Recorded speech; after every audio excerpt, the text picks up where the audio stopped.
1.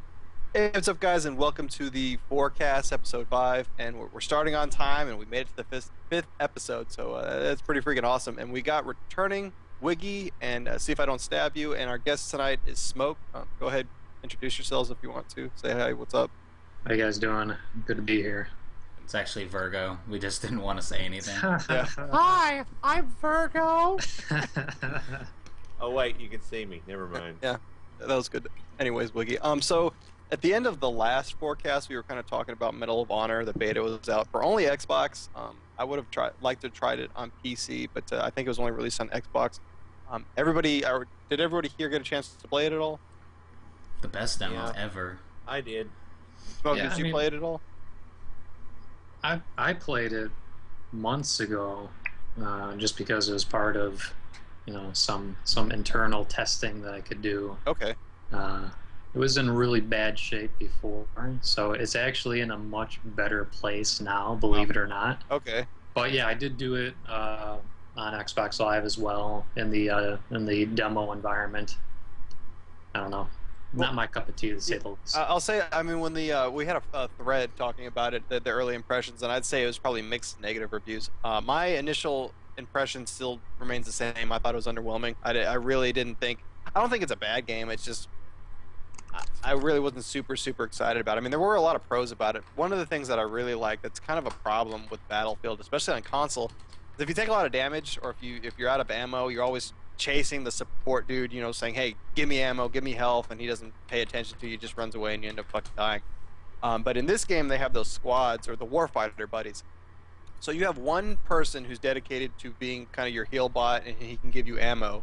And you give that other dude health and ammo as well. So you only have one dedicated person. So that kind of simplifies everything. You always know who to go to, and they're always looking for you. So that kind of fixes the problem that I've noticed. It even happens on PC as well, but I mean, you don't have to worry as much about trying to find ammo and health as long as you have a reliable squad buddy. And it seems to work a little bit better than the typical Battlefield 4 squad structure, or even just trying to find somebody outside of your squad with health or ammo. A lot of times you're sitting there screaming for more ammo and they don't help you at all. So I thought that was a really good idea. I like the concept. I think the game in general, I forgot who we were playing with, but somebody mentioned it felt kind of like a tactical Call of Duty. I agree with that with the general premise of the game. I do feel like when you're really working with a group of people, you're setting up defensively, it does feel like a very tactical game.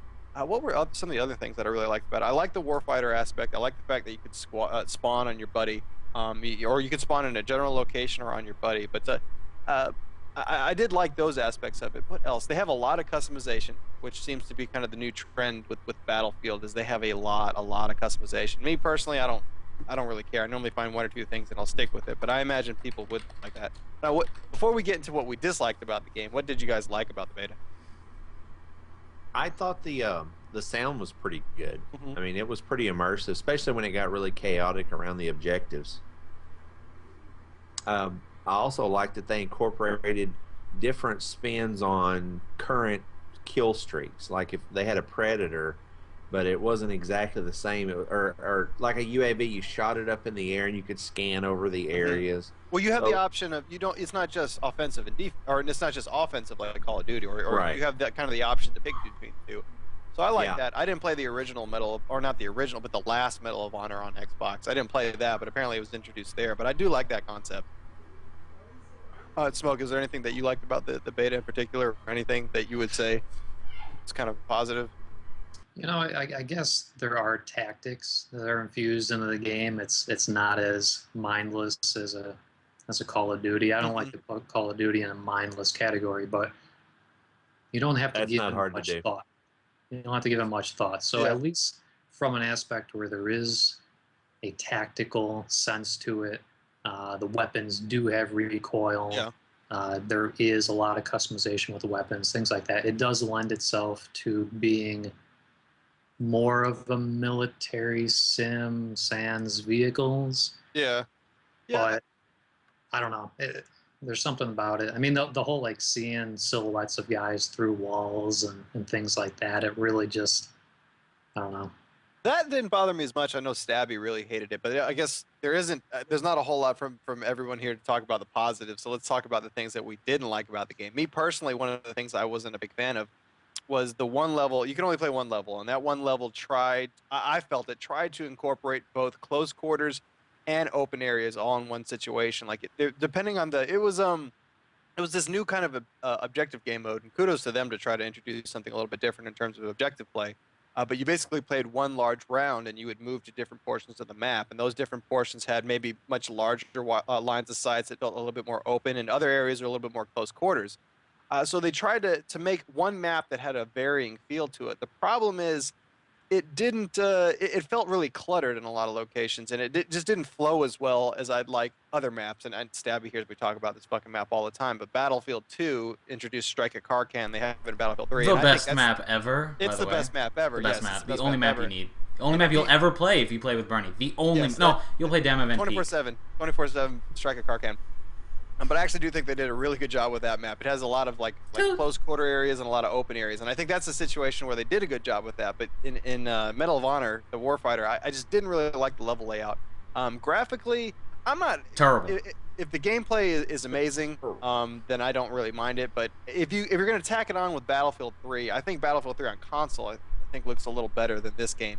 I just don't think it looks. A lot of people said it looks great, but for me personally, I just don't think it really looks that good. Well, it also falls in the category as another game that's developed for PC and ported to console. So Yes. that's kind of where you get some decay. And there is going to be also one of those high def The texture packs, that's right. packs. So I guess we'll have to wait and see how that turns out. But one of the things, that's a good point. It feels like a PC port for console because if you look at the menu system, that is just horrible. It is just absolutely atrocious. And I don't know like why it works like that because I don't think it's going to work like that on PC because PC has Origin, and Origin's a completely different setup altogether. Like in Battlefield 3, you don't have a server browser in your game. You actually have it through a web browser, which sucks, but I just don't like the setup for that. I mean, you can get used to it, but it's just there's so many different windows, and it does a very bad job. There's a lot of customization, like you can pick different nationalities that have different attributes and different gun pairings, and they have different point streaks and different classes. There's all this variety, but it's just not laid out in a streamlined fashion, and it's even harder to really utilize all that and understand what's going on console. PC might be a little bit better, but just in general, I just did not like the layout at all. And I just really was not a fan of that. So that's the other thing that I was not a fan of at all whatsoever. What was the last thing? And the controls, it feels like Battlefield 3. I'm okay with it on console, but honestly, if you're trying to create a game that can compete with Call of Duty, you got to get the controls up to that level. I think Halo and Call of Duty are like the pinnacle for console controls, and I just don't feel like it's good. It's definitely better than a lot of first-person shooters out there in terms of how it handles, but it's still not. It doesn't feel as crisp or as smooth as a lot of other games out there. In the matchmaking, I mentioned earlier one of the positives that kind of helped with Battlefield in general. Like you can heal with your teammate, you can spawn on your teammate. If you're the best squad, then it shows off the top warfighting squad. But if you spawn by yourself, you're screwed. I didn't see any way of being able to pick up ammo from all the people you killed. So there's a lot of times if I was in a squad by myself, I couldn't pick up ammo at all. I'd run out of ammo. I couldn't heal. Other people couldn't give you ammo? I think it's only based on your squad member. That's the dumbest thing I've ever seen. So I mean, it was it's great when it's working, but when it's not working, it absolutely sucks. Like you're at an extreme disadvantage compared to other people because you could damage someone real quickly. And if they have their squad mate with them, they can just run over there and heal off them. And me, I'm stuck. If I've taken damage, I can't really do anything. So yeah, there were a lot of negatives. I know Stabby has been completely fucking bashing this game all week. I would say I've been pretty nice about it. Yeah, go ahead and tell us how you feel.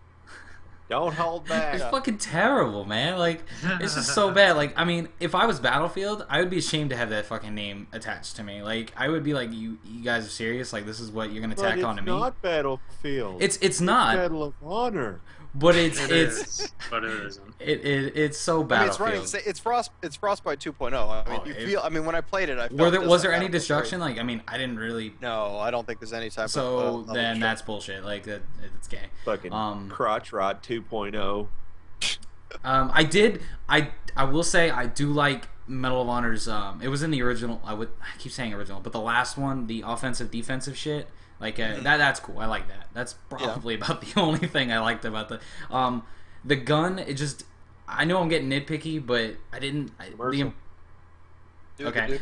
The gun looked something like at a Borderlands, which, whatever, it's fine. But why the fuck was it bright yellow? Why was it bright The one thing yellow? I will say is there's a lot of camo, so maybe you can change it out. That didn't really bother me all that And much. But I did notice it after you said something. I looked at it and was like, yeah, this does kind of look a little cel shaded. It doesn't. It's not that it's cel shaded. It doesn't. It looks like it doesn't belong. Like it doesn't. It's not real. And I feel like they were trying to go for somewhat of a real game, like because it's Right. Battlefield attached. Yeah, you can't have it both ways. You can't go. I mean, if you brought a bright ass yellow rifle to, you'd be like spotted easily. You'd be like, oh, that's especially in urban combat zone. Like there was no yellow on the map. I really didn't feel like it was hang on. supposed to be milsim though. Oh, Hang on. not done. I'm not done. Not to toot my own horn, but I'm not done. Smoke, Go ahead. We're gonna sit back on this one. Y'all go ahead. It was. It's just like now I lost where I was at, Bernie. Thank you. You're that angry that you can't even remember what you're talking I about. got so angry at this. Oh God. I'll get back to it. Keep going. Keep spewing how much you like the game. I'll come back. I don't feel like it was trying to be a military sim. Yeah, it's using the Frostbite engine, but I do think they're trying to make it more like Call of Duty, which is arcade. I felt like it was more arcade. I mean, obviously, when you see like the people through the walls. I hated that. Oh, that was. Oh my God. It was like, dude, really? Why don't you like that? Why? Because it's cheap. Why would you see someone through a wall? Exactly. Why would you? Why Like, would you? Just why? It's like you go in for realism, and then all of a sudden I could see how do you even have that happen? Like, I mean, do you shoot and you're just suddenly on the wall, or did somebody spot you? Because I couldn't figure out how to spot I couldn't tell anybody. when that was supposed to happen and when it wasn't. That's when And I have no idea what caused it. I didn't. what play it rhyme or reason? I had no So idea. when it happened, like you were like, oh, maybe it's because he shot. So now every time I shoot, I show up. Like that's just stupid. Like it's a cheap gimmick. It's a cheap gimmick. Here's a quick comparison. All right, like Black Ops 2, it's got that millimeter scope on it. That's seeing through walls. But That's a little different though because you have to they have to be moving right and you have to actually have it up. Like there was no rhyme or reason to seeing your wall. That's true. Honor, so I don't, and it you couldn't really see like a red outline. You could kind of see like an X-ray. So I guess that kind of fits a little. If you want to go for realistic, then that fits a little bit more into a realistic because you're using an actual instrument and you're not seeing this big red ass outline that really didn't make any sense. It didn't bother me, but I guess it bothers Stabby immensely. I honestly didn't see it enough. I saw it every once in a while to really have an opinion. But it was more distracting than anything. Yeah, You would go to I shoot didn't at know what somebody, caused you'd it. see some red figure off in the background. Oh, and the map was I cluttered. saw it Even though you enough said to it. where I just got annoyed by it. You know, The first time I it's saw it, one I was thing- like, really? I mean, really? Yeah, it's one thing if the guy were to shoot and kind of take a Call of Duty approach and it shows up on the mini-map, something like that. I can live with that, but there's no rhyme or reason as to why a full body red silhouette just appears And it behind lasts. a wall. And it lasts for a while. Like, I mean, a UAV, you're only on there for like maybe a second or two, but it's a dot. So it's like, if you're across the map, you have no idea exactly where he is. Like, I mean, like in elevation-wise, especially in the last couple Call of Duties, because they're very high elevation, but it literally shows you where he's standing, what he's looking at. Like, so if he's behind a box, you know to come up on this side. If he's facing the other way, so it was bad. Right. Whereas a minimap is just kind of a dot, and you have no idea. So Stabby, we can't expect you to pick up Medal of Honor. Oh, anytime I'll be getting it. Don't you worry. No, I'm just kidding. No, sure. I'm not kidding. They also did a price cut for premium members, so I guess that doesn't really bode well for the title. What was it for PC? It's $30 if you have the premium. Yeah, Battlefield 3. if you have Battlefield 3 Premium, you get it for $29.99. So yeah, that doesn't really bode. And Very the game's well not for even that out title. yet. Like, yeah, fuck. that doesn't show. That doesn't show that they have a lot of confidence in that game. What else? Spawns too in that game are pretty bogus as well. I don't know how many times. Well, not even spawning on a teammate, but spawning. I forget what the aspect of it was, like the retreat mode or something like that. But literally, I spawn back in my original spawn and like immediately die. I don't know how many times that happened. The problem, and again, it's a problem with map design in that game mode, is everything happens on that one map. So when the bomb would move to a different location, they would have a specific area that defenders always spawned in and attackers always spawned in. Right. So if there's somebody waiting in your spawn zone, it's not like it's like exactly like Demolition in Call of Duty. You're always going to spawn in the same zone regardless if people are there. So I don't really know how you can fix that because you can't you can't have them. You can't have like a variable spawn based on a static objective because it could give somebody an advantage. Like it could spawn right near it. So that's just kind of the nature of that game mode. I thought it was. I mean, I thought it was nice that they brought it in there, but at the same time, the spawns were kind of iffy at best. If you know where somebody's going to spawn based on where the objective is, you could probably play out just like Demolition. You could probably like just sit there, camp, and kill people over and over again. And I know it's the nature of a beta, but having one map did not help. Mac puts up a really good point. Although it's one of the big things, I think, what was it? Didn't Halo do this a while back? Like you bought ODST to play Halo Reach, the beta. So a lot of people, I think, the people that really like Battlefield, they're picking this game up to get access to the Battlefield 4 beta. And if you can get Battlefield, if I can get that game and get Battlefield 4 access on PC, I might actually do it because I wouldn't mind playing beta Battlefield 4. Well, they'll probably just open it again like they did with Battlefield 3. Yeah, but still get that early access. I gotta get my EP up, man.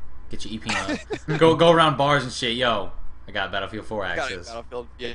So I mean, if the game was like maybe $10-15, I don't know about $30, but 4 or 5 months ago when I wasn't really playing any FPSs, I'd probably pick it up and play it for a little bit. But I mean, I don't hate the game. I don't think it's amazing. Like I said before, with Halo 4 and Black Ops 2, both those games looming in the near future. I'm picking those games up sight unseen, regardless of how much better Medal of Honor gets. I'm not going to pick that game up now. But if it was like 4 or 5 months ago when I didn't have anything to play in terms of first-person shooters, I probably would have picked it up and played it for a little bit. If it was like $10, not damn, $60. you like cut it down. You're like not even like $30, but like if it was like $10, I might get it.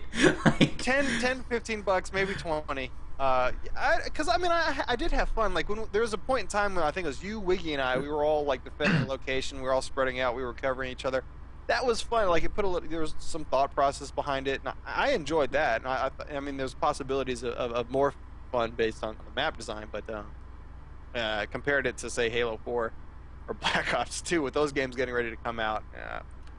Right. Yeah, usually it's the other way around. You look for ways not to like it. We had to look for ways to like it. Yeah, that is pretty sad. Because you came in the beginning, you were pretty stoked about it, and then it was like you slowly like, oh god. Well, like, I mean, I don't want to, not that they're gonna watch it anyway, but like Kay and Grit were like all like big supporters of it. They're like, this is better than the Battlefield 3 beta, and I was like, what the fuck beta did you guys play? Because I didn't play that. So. Like, I mean, Battlefield 3 had its bugs. Like, I mean, getting in rocks and, you know, just killing yourself. Like, it just killed yourself sometimes. But, like, there was no way. Like, Battlefield 3 was way better to play than that. So, I don't know. There are some people who liked it, but then eventually they were like, no, I'm not buying this game. I know Wheaty's buying that game. Well, that's because he's gay. Of all the people I know, he already paid for it, and he didn't fucking even play the beta, which makes no sense. Well, Wheaty's a baller. God. Just blame baller. Well, the next thing that's kind of come out in the last 2 weeks is the alpha for War Z was just recently released. I haven't had a chance to play it. I was gonna wait based on the reviews because I might have bought the alpha. There's like 3 tiers. There's what is it? Alpha. You can buy into alpha, or you can buy into beta, and you can buy a server or something. Yeah, it was like Survivor, Pioneer, and Legend Pack. Yeah, I don't like the purchase plan at all. But the alpha's been out, and I haven't had a chance to play it. And there's an NDA, so I have not yet to see any footage from the game. But I have had a chance to go over to the forum boards, and by and large, I've seen very, very mixed opinions. Some people have yet to even be able to play the game. I know Nasty has not been able to load into the game. Yeah. And people are talking about a lot of glitches, a lot of problems. One of the things that I see all the time is people are complaining about PvP. And that, if you haven't played DayZ, that's one of the complaints with DayZ as well, is that the game basically boils down to deathmatch on a giant map.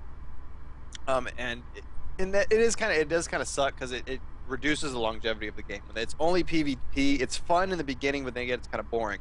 And that's the most prominent thing I've seen from the War Z boards, is that it's just PvP. Like zombies are not a threat at all, and it's going to make the game not so much, or not very fun to play. And that, I don't really like hearing that. I think including players into the game is an important element, but at the same time, I want zombies, and I want the environment to be a big enough threat that there's a lot of things to do and a lot of things to focus on. But most of the stuff I'm reading so far has been a lot of a lot of emphasis on PvP and a lot of people complaining. One of the things that kind of sucks about reading those forums is most people, if they have a problem, they're going to be vocal about it. They're going to sign in, they're going to make an account and complain. Especially when I was on the Black Ops forums, I'm sure you guys remember. If people had an issue with Black Ops, they're going to come on there and fucking complain to their heart's content. Now, if somebody had something positive to say, you didn't really see that as much. So I feel like if people are really enjoying the game, Wiggy was a proud supporter of all things Treyarch. I remember the old splitting wigs on on the Black Ops forums. But you're probably not going to see as many positive things, so it's probably a little biased. So I can't really get a good opinion of the game. I don't know. Stabby, have you been reading the boards at all? I mean, do you know anything? I haven't. The one thing I will say is, you remember G's and Herb and Alarix? We used to play DayZ with them. Yes, we did. Nasty's been talking to them, and he says that they've been playing and they've actually had a lot of fun. I mean, with flashlight bashing each other, I guess. But I heard that I heard one of the things is because they issued there's a map you can play on, but you can only play on 30% of it. So it's a very small location, and people have already figured out the spawn points. So when you spawn, there's somebody waiting for you, and they just kill you. And apparently, the flashlight is like a one-hit kill. So that doesn't sound like a whole lot of fun. What? It's a one-hit kill. That's how they describe it. I just pictured like people like going in like a circle, just hitting each other with flashlights. So they should make it a projectile. You just throw it Make it so you could throw it at somebody from across the map. 10 times flashlight. Subi was nice enough. He's I don't know if he's played it yet already, but he's got access. He's given out the codes, so we can start playing it the 31st. So then I think that's when the NDAs. It's not a one hit. I guess. Oh, okay. 10 times damage flashlight. So when the 31st hits, we'll start. Actually, I don't know if I can record anything. Maybe Stabby can, but we'll start playing and actually give some more feedback, because I have heard some positive threads. Some people saying that it is a ton of fun, but like 9 out of the 10 for every like one positive thread, there's 9 threads just completely bashing the game. There's a ton of people saying, "Can I get refunds for the game?" But like I said, more often than not, when people have a negative opinion, they're going to be the more vocal people, and the people that are really enjoying it, they're just going to stick to playing the game. They're not going to go on there and start praising the developers. That's normally the case with most things. You don't read carefully. It's because my brother's in there. My brother's in there talking shit to me, and his name is "See If I Don't Slap You." So it looks you should just pull him in front of the camera and embarrass him. Johnny, get in here. So I mean, War Z, I'm looking forward to it, but it seems like the reviews are, for the most part, from what I've seen, is pretty negative. I don't know. I mean, Wiggy, you're getting ready to start getting on PC gaming. I don't know, Smoke. Is this a game that you guys are even interested in, or don't care? Yeah, based on the premise of the game, I'm not going to pick it up, but I am going to pick it up because, a lot of us are going to have it. Damn it, asshole. I'm more of a community player. I'm not going to be any good at it. Yeah. But if I learn how to play it with you guys, then it might be something that I really like. Mm-hmm. I have to give myself an opportunity to like stuff because I'm not really a PC gamer, so I have to play all kinds of stuff to figure out what I'm good at. Mm-hmm. Has it the DayZ or War Z, either one of those? Has that game? I've seen the DayZ footage that you guys have put up, and that looks pretty cool. Mm-hmm. Smoke, what do you think at all? Is that something that interests you, or? By and large, I'm not big on the PC, but at the same time, at least the idea and the genre of the game did have an appeal. Mm-hmm. I try not to look at the reviews thus far and put too much stock in, because of the fact that it is an alpha. Granted, it's probably more of a beta at this point. Yeah. But I don't know. I think as a developer, you kind of set yourself up for failure if you make people pay for a game that's not final. Maybe like a Minecraft or something being the exception. I was gonna say I would be okay with their model if they didn't have set dates for when something transitioned from alpha to beta. If it stayed in alpha and they said, "Here we go, we're going to transition to beta when the quality is at this level," then I'd be okay with it. But they considered it to be what they said is they're already in alpha and this is the very end of alpha, so they're already transitioning to beta. That's why you have a 2-week period in alpha. I don't like that at all. I really don't like that approach. And they're going from beta. I don't know how long you get to play the beta for, but it's not very long. So I'm not. I don't really like that approach. And you were kind of mentioning that people like Nasty was spending, what was it, $30-$40 to basically do QA for War Z. Yeah. Well, and that's, at the end of the day, that is what it boils down to. I mean, you are paying to find their bugs. Yeah. Now, if it was in a state where there wasn't much problem, many issues to be found, then fine. You know, you find that one bug through, being the thousands of people who are on it, giving it exposure, going through the motion, and you find an issue, that's okay. But if it's just littered with bugs, it's not in a position to be That's what it sounds like too.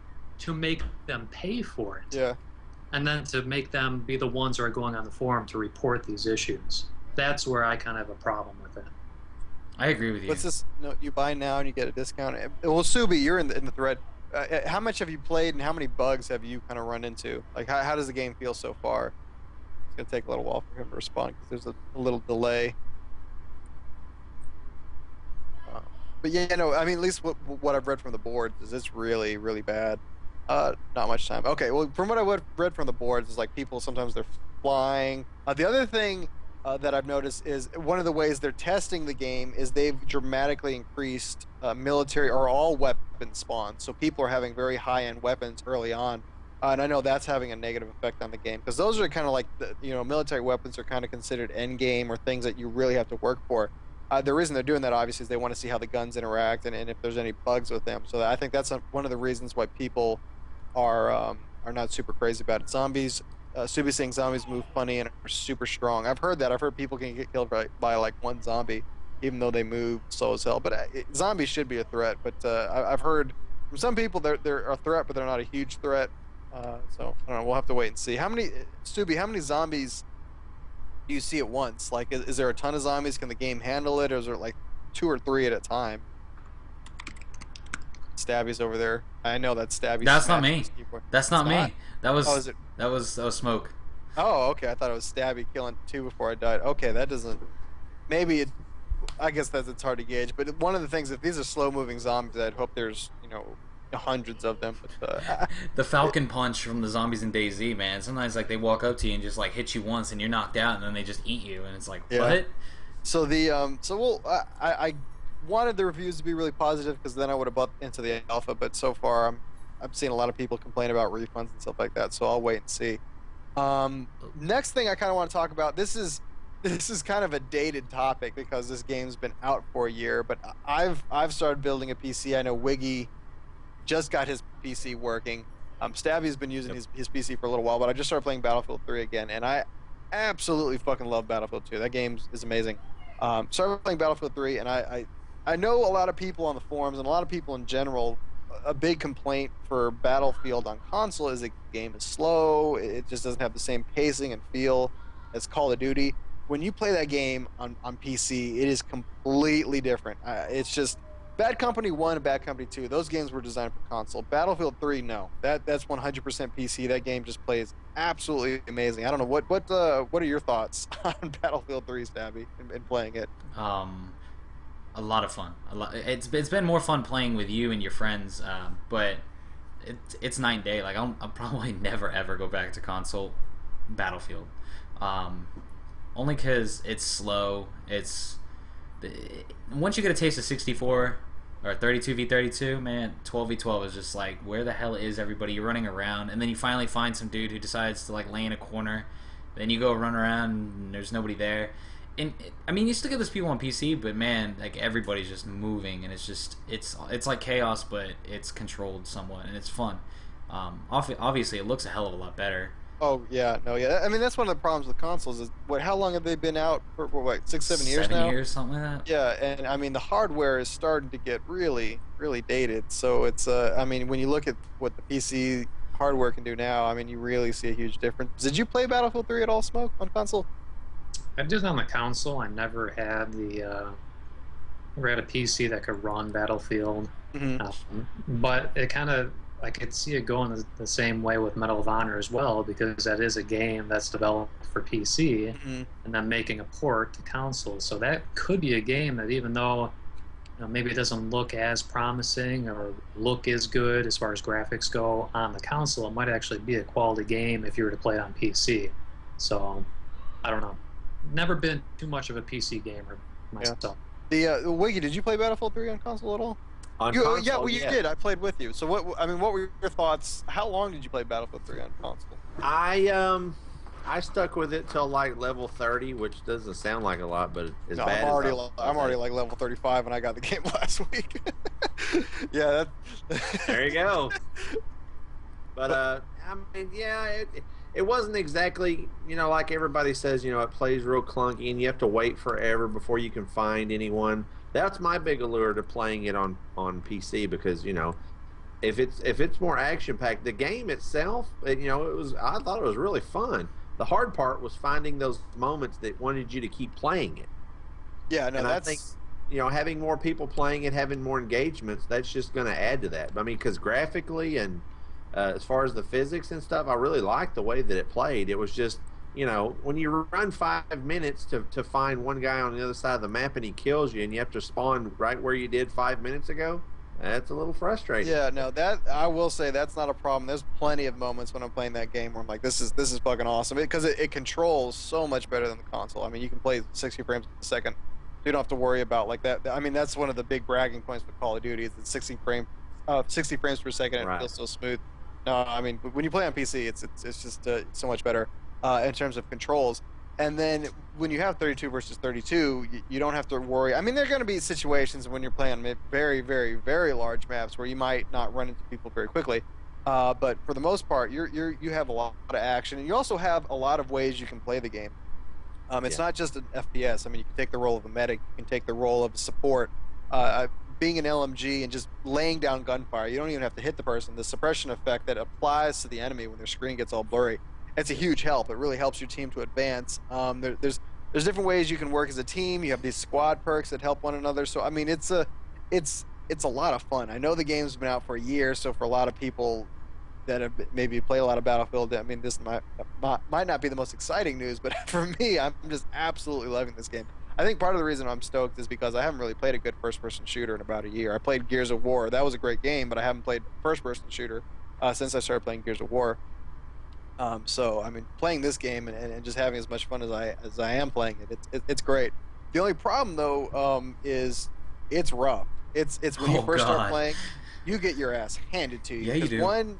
one you're playing against people who have been playing it for a year, obviously, so they're very experienced. The other thing is I haven't played mouse and keyboard in God knows how long. I think college was the last time I really was dedicated to computer gaming, and I think computer mouse and keyboard is a better control scheme, but damn, it's been a while, so it's like it's really hard adjusting to it. I know Stabby. I think actually every person I've met who started using mouse and keyboard or started playing Battlefield 3 on the PC is just getting their ass handed to Well, them I when mean, they my first start my out. first match, I mean, I recorded it. I mean, it was 20 minutes long, but I cut it down to a 10-minute video, and I think I went like 3-21. Like, and it was just, it was like I was running up against people who were like level 100 colonels and shit, and like and like have all these gun unlocks, and I'm using like the stock weapons that have no attachments, and I mean, I had been playing PC games for a little while, and so I had a little bit of like background in it, but man, I just got my ass kicked. Now, like some of the shit, like I mean, I'm not to toot my own horn, I have to say it. Oh, there it is. Oh, there it is. I had to say it, but like there are some times that like I do shit like with just the way the mouse and keyboard work, and you just you come around a corner, there's 3 dudes there, you just kill them, or like sometimes you won't kill them at all. But like if you just get them, you're just like wow, or you run away, like do just stuff, and it's just like wow, that's really rewarding with a controller. I don't know, just. Well, that's the other thing because I had mentioned I was building a keyboard or not building a keyboard. You're building a computer. keyboard, guys. He's Yeah, I'm building just building a it from keyboard. scratch. I'm building everything from scratch. I'm putting the keys where I want to Yeah, screw the WASD. But Nasty made a comment. He was talking that he's not as big a fan of mouse and keyboard. He actually prefers a controller. I mean, Wiggy, Smoke, if you could play with whatever peripherals you wanted for a game, what would you prefer to use, a controller or a mouse and keyboard? I would use a controller, but that's all I've ever really played on. Mm. I used to do some first-person shooters on the PC, like Medal of Honor or Allied Assault. I think was one of the earlier first-person shooters I played on PC. I also did some like Quake Arena, stuff like that. So there is a level of accuracy that you can get with a mouse that is harder to achieve with a controller. Uh, now that I've been using a controller for as long as I have for console, I probably would prefer using a controller moving forward, just because there's just something about the feel of holding that controller versus kind of being, I don't know. It sucks when you miss a detached. key. It sucks. Like you have to look down and then readjust, and you're fucked. With the console, with the controller, you don't really do that. Like I mean, it's just a real nice fit. So sorry to take that away from you. I just wanted to shoot that. No. That's spot on. No, I agree. That definitely. Oh my god! Wait. My brother logged in my account. The keyboard definitely feels a little bit more clunky, but I think by and large, if I'm playing like an RPG, or if I'm playing some game that I'm just sitting down trying to relax, I think the controller is far superior. Because one thing that the controllers have over mouse and keyboard is you can't just sit down, plop down on the couch, lie back, and sit there and play. You just can't do that with mouse and keyboard. So when you're talking about something like that, I'll take a controller any day. But if I'm playing like a competitive shooter, then it's going to be mouse and keyboard. I just, even though I'm still getting used to it, the granularity of control that you get from a mouse is just so much better than you can get from a controller. And one of the things I've noticed, like if you really want to see how hard it is to use a controller and aim accurately, go play something like Halo and try to kill your teammates from far away, because you don't have sticky aim on your teammates. So when you try to do that from a distance, your controller isn't going to slow down whenever you aim at it. Or even I think Black Ops has the aim assist. You can turn that off. Try playing the game without aim assist, and it's a big difference. Sure, you can do it, but you're not going to have the same speed and dexterity and just overall granularity that you would with a mouse. So yeah, I personally, if I'm going to play like a competitive shooter or a real-time strategy game or a MOBA or anything like that, it's going to be mouse and keyboard. But I guess the one thing that controllers do have definitely over mouse and keyboard is if you want to just relax, then you can't do that with mouse and keyboard. You're stuck having to hunch over everything and really just sit up. But if you just want to sit down and relax and drink a beer, controllers are a little bit better. But one thing is, if you really do like controllers, you can plug it in to PC. You can play Battlefield 3 with a controller. So I mean, you do have that option as well. There are a few games on PC that do benefit from a controller. Super Meat Boy is one of them. That if you try to play that on a keyboard, you're gonna break your wrists, just because it's like all over the place unless you remap it. But and then there's like other games, like I have Arkham City, and I prefer to play it with a controller just because like it has so many keys and so many gadgets. You gotta kind of move your fingers all over the place, and it's just easier to do it on a controller. But there are some games that are more designed with a controller in mind than there are with a mouse and keyboard. Yeah, well, I think that harps back to what I was saying before, like first-person shooters, mouse and keyboard. But something that's like a RPG or an adventure game or a single-player game, I'd probably prefer a controller. Smoke, what are you drinking? It looks... What? Drink Hermit? I don't even know what that means. Smoothie? Oh, I think he meant smoothie. Smoothie. So yeah, I mean, I guess that those Schmood. Those are my overall impressions. But Wiggy, I'm sure you're in for a big surprise. Yeah, I'm certain there's going to be a few mice in my future, because those can be thrown all the time. I do it at work all the time. I have a pretty. I have a wired mouse, so it ain't going far. I'm not gonna throw that son of a bitch. I just got a gaming mouse. That thing is Did you get here. Did you get the Death Adder? Death Adder. Yeah, that thing's pretty nice. Although I'm not used to the fucking super high DPI. That thing is. Oh, it'll fuck you up. It'll This is Wiggy's home. And the next thing I want to talk about, if we can get in over the dogs, Kill me. We'll move over to Smoke. You just got done. Actually, I actually find this really, really interesting. But you actually were working in the game industry for a little while, doing game testing. And do you just want to kind of fill us in, give us a little synopsis on what you were doing before? Yeah, sure. I was doing contract quality assurance for Electronic Arts, EA Sports to be specific. Mm-hmm. I was working on Madden 13, specifically on the new Connected Careers mode. It's a mouthful. Mm-hmm. Yeah, it was more of something that I just wanted to try to break into the industry, something that I felt, since I don't have much of a technical background, be a great opportunity to get my foot in the door, get some face time with a bunch of people, and also just kind of learn the inner workings of something that I felt I had a good idea about, but certainly until you get in there and get in the trenches, you're not really sure what it's all about. So yeah, I did that for, I think my contract was 11 months. Oh wow. Okay. It was pretty intense. I mean, it's That's one of the things I hear is because with game development you have like a very, especially with a big proprietary software, a big AAA title, you can't budge. Typically, you can't budge on that release date, so they throw everything on you, and you have to work balls to the walls for quite some time. I mean, did it get more and more intense closer to release date, or?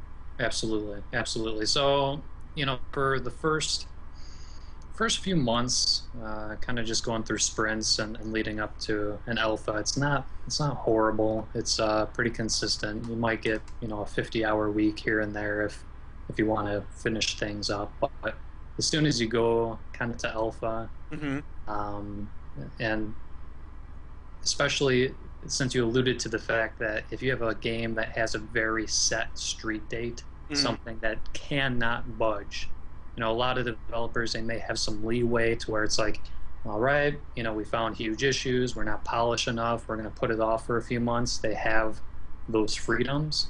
Gears. For games, like a Call of Duty, any sports title, anything like that, they have very strict street dates, and those will not change. Yeah. So when you start getting into the nitty-gritty point of the project, I mean, I was upwards around 90 hours a week. Jeez. It basically gets to the point where you're there is seemingly more than you're home, and you come home to sleep, and then you go back. So it's, and I don't want to make it sound horrible too, because it was probably the most fun I've had working. Okay. So, there's pros and cons, but I think one of the things to take away from it is that it's not as glamorous as a job that some people may make it out to be.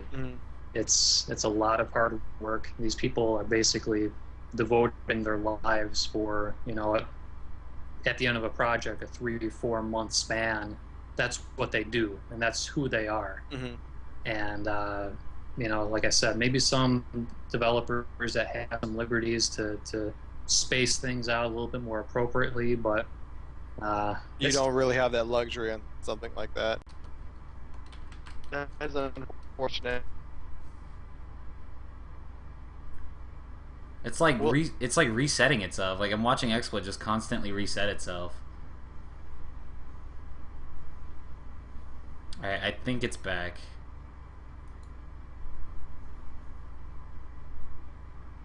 Let's pause for a moment and let's see what's going on.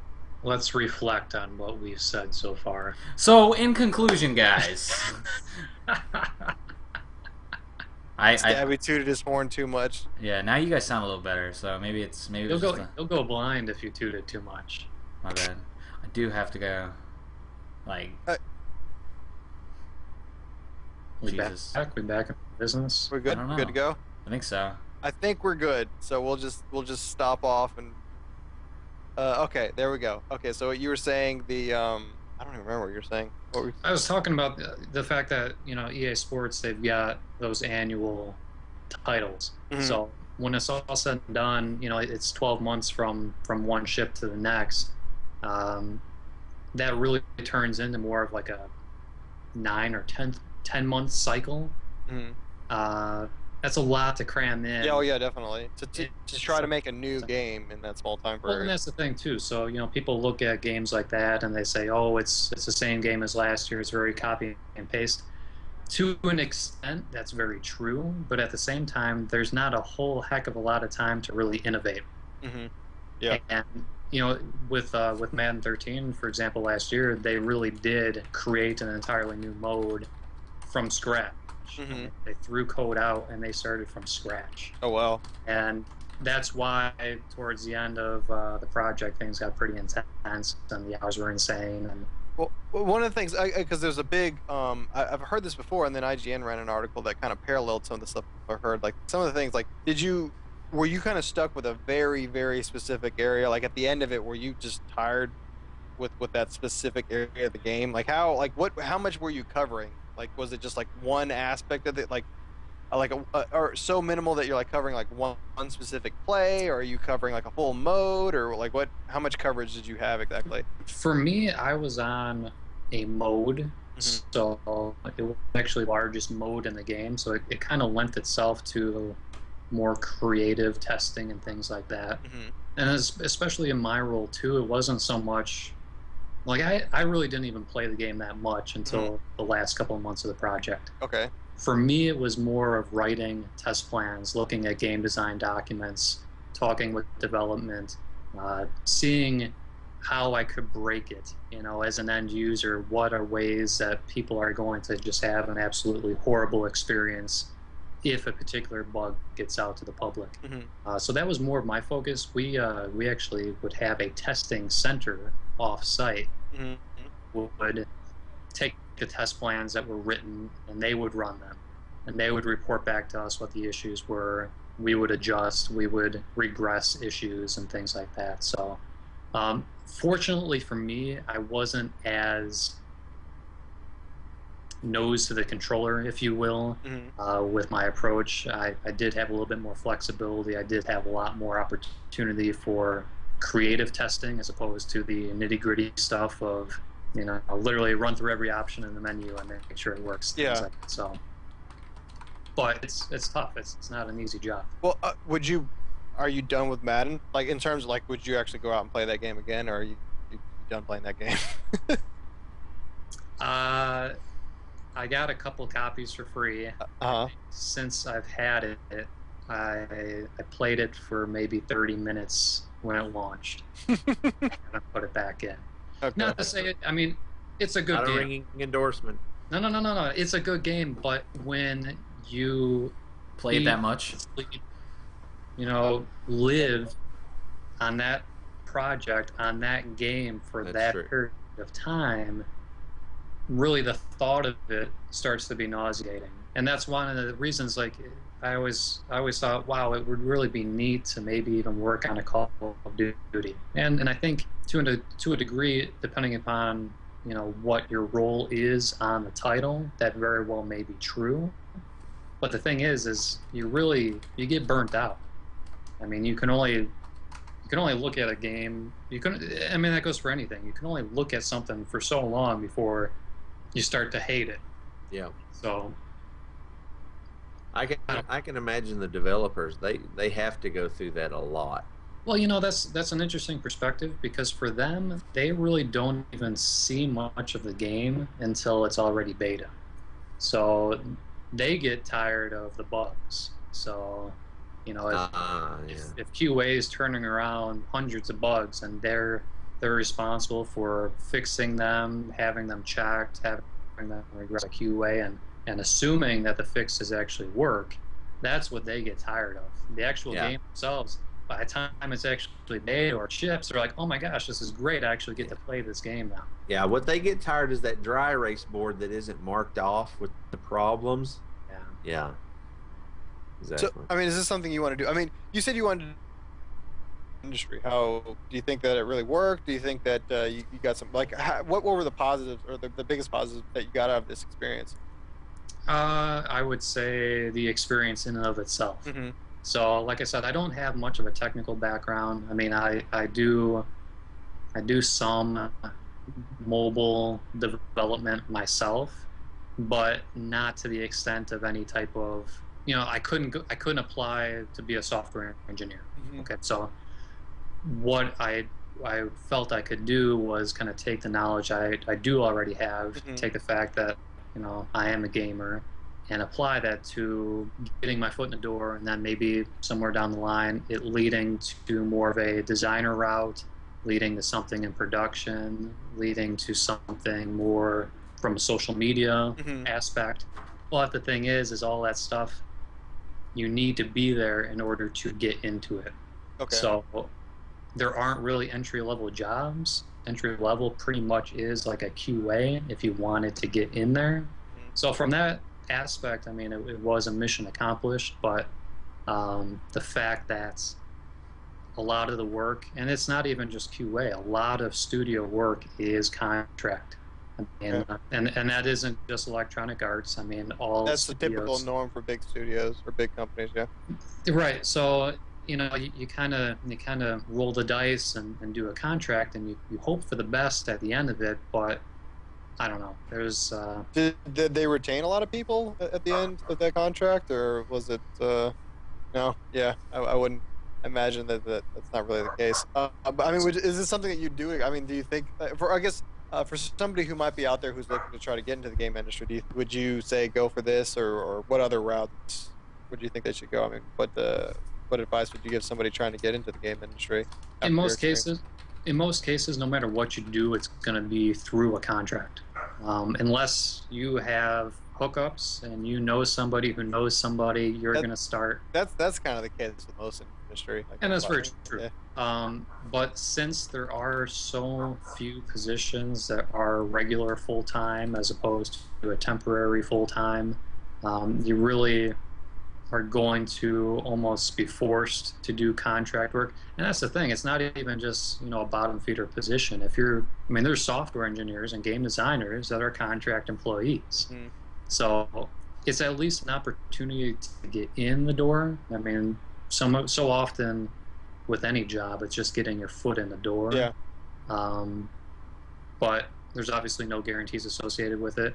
For people who are trying to learn the industry and learn about a cycle on a game project, a AAA game, QA is a great place to work. It's just it's not all fun and games, no pun intended. There is a lot of work involved. There's a lot of long hours. Like I said, when you do 90 hours a week for multiple weeks, I mean it's rough. And to boot, the pay isn't very good either, and you don't really have benefits. So you roll those things together, and it's not as appealing. But it's one of those things that if you're willing to put in the time, there are places to go. There is a future in it. It's just you got to put in a lot of work. Right. Pretty cool. Do you think you have enough experience now from this one contract? Do you think you're going to do another one? Do you think you're going to try to just try to move up, or maybe not move? Maybe that's not that good term. But do you try to find more of a permanent job from here, or do you think you need to do some more contract work? What do you think? What do you think your next move is based on what you've done so far? It's kind of the $1 million question at this point. President of Activision is where he's going for. Is that what it is? Hey, you know what? Leave Call of Duty. I'd answer the phone, but I wouldn't ignore any opportunity. But I don't know. I would probably be willing to give another contract to go to have 2 cycles under my belt. Do you get a little bit more, I guess, what's the word? Do you get a little bit more of an opportunity to pick your next game now that you've done one contract, or it just you grab whatever contract you can, do you think? More than likely, if I pick, here's the thing, I already know that they want me back. It's just I would rather not to toot his own horn or anything, but they want it back, guys. Not to stab his horn or anything, but I already know that they would want me back. It's just, one, do I want to be in that capacity again, for another 12 months, of uncertainty and things like that. Ideally, I'd like to secure more of a regular full-time position, maybe not necessarily in QA, but somewhere else. Oh yeah, that's definitely much more of an incentive. Yeah, definitely.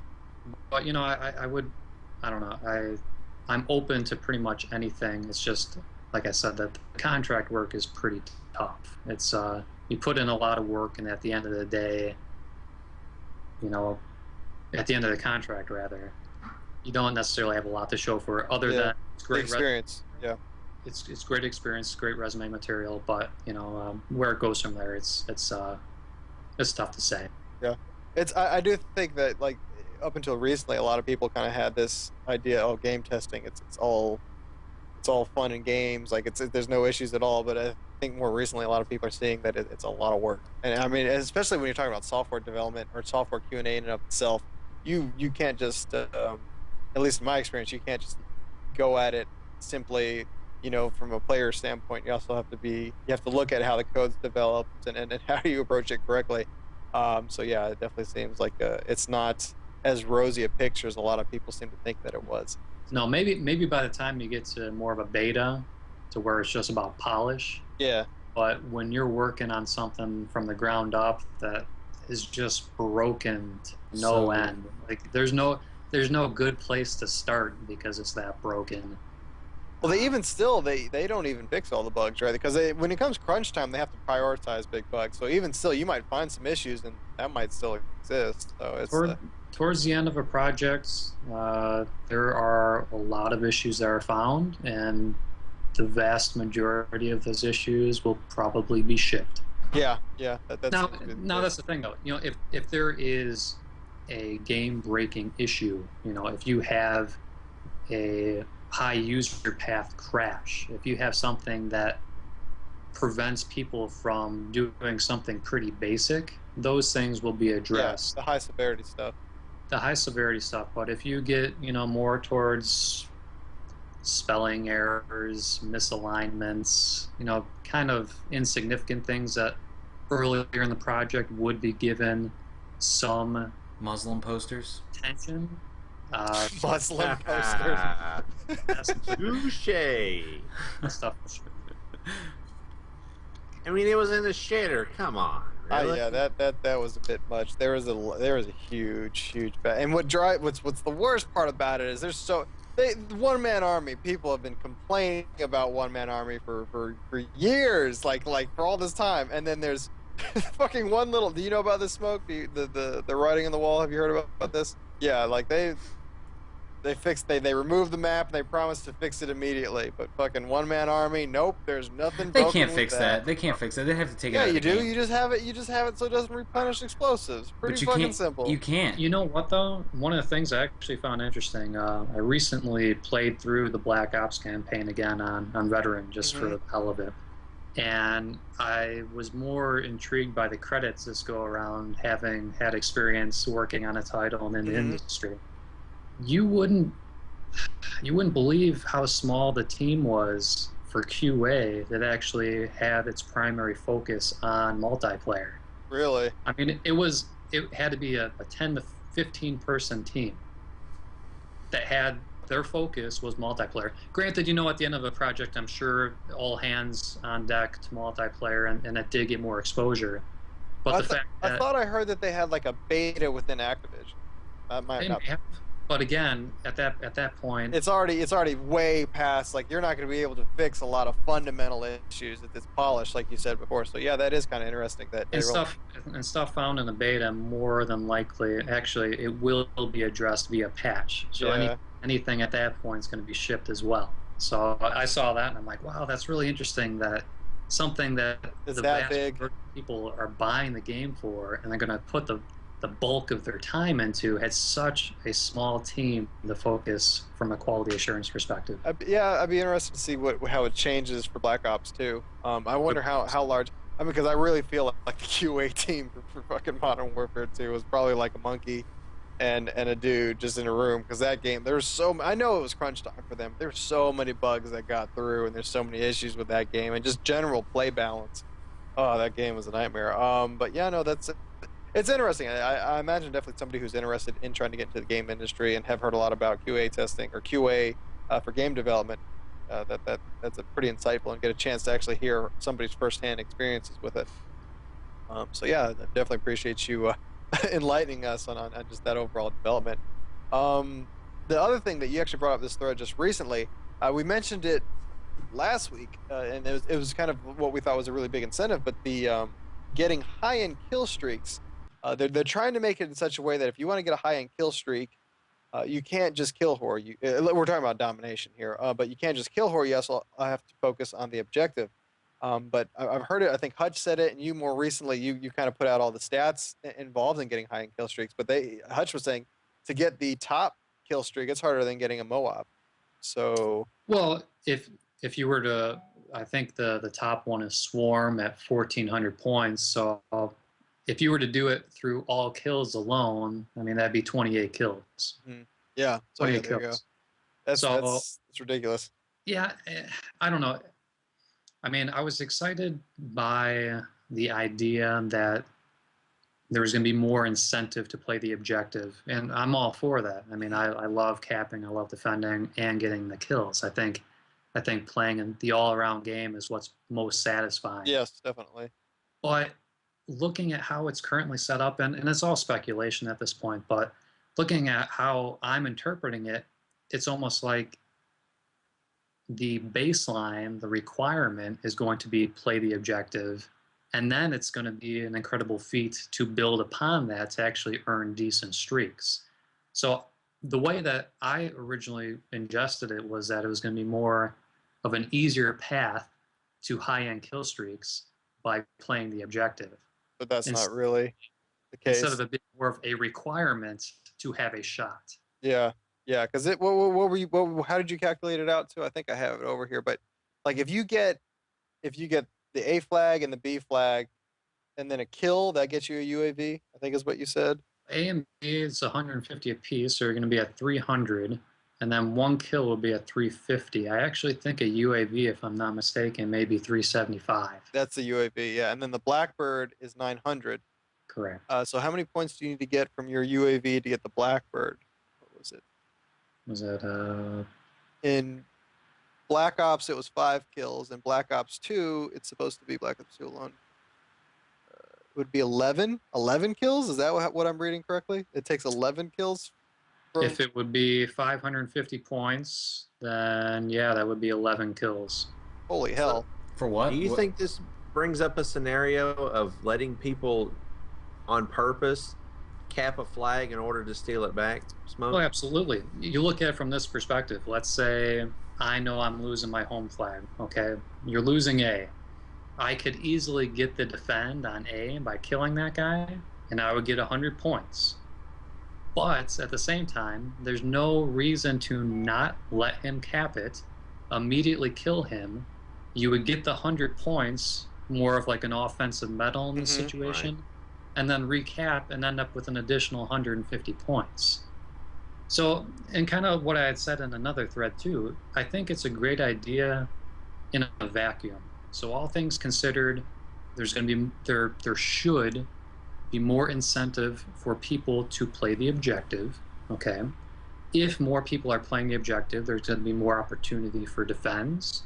There's going to be more opportunity for captures.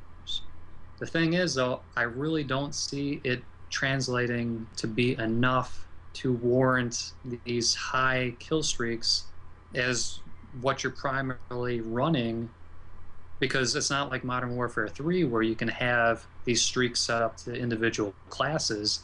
You have to make a conscious decision, and then you made that bet. So when these streaks are going to be predetermined going into the match, and if you're not getting, like 4 or 5 captures maybe in the same life, and in a really good game, you might not when I play domination in Black Ops. Sometimes you just need 2 caps. That's it. You're done. Right. You lock it down. So it's not even a question of 4 or 5 caps in a life. It's just 2 caps in the beginning of the game. Exactly. And that's it. Exactly. So I would say in most games, if you're probably to combine all the stats, I'd say most games probably average out to maybe 3 to 4 caps, as your high point in the room. In a really competitive game, I suppose it could change hands maybe up to a player having 6, 7 caps, maybe. I mean, that's the exception. So I don't know. I look at it as the way that it's currently set up, especially for domination. Hardline is going to be a requirement. What does hardline do? Does it just reduce everything by 100 points? A percentage, right? It was a percentage. Okay. Vaughn had put out a tweet where it was going to be, and it was subject to change, but it was going to be a flat like 20%. Okay, so every score that you get is going to be an additional 20%. So that initial cap that you get for 150 is now going to be 180. Max saying that the other thing is that the domination, you're not even playing the full game of domination now. It's round based. I think, what is it, like 5-minute rounds? But is that only in competitive league, or because how does it work? I thought that was going to be only league play. I'm not 100% sure, but yeah. But even still, Okay, so maybe that is more of an advantage because your score should theoretically roll over into the next round, to where you should have maybe another 1 or 2 caps to Yeah, get. right at the beginning. But I don't know. I think right now it just doesn't translate the way that I would have originally thought it to. Would- But you know what? It may actually work out for the better. I mean, if more people go with lower kill streaks, you may actually net more kills as a result of running these lower kill streaks. You know, if Yeah. I'm running Yeah. a UAV, a Hellstorm, and a lightning strike, and I can continuously roll that over and over again, I may actually get more kills than if I would have gotten that chopper gunner and the damn thing gets shot down right away. It's also going to put more emphasis on the care packages too. It will put more emphasis on care package. God, ugh. I don't like that at all. I don't like anytime you They're- incorporate some type burns. of random element and you're Burns. trying to make the game more competitive.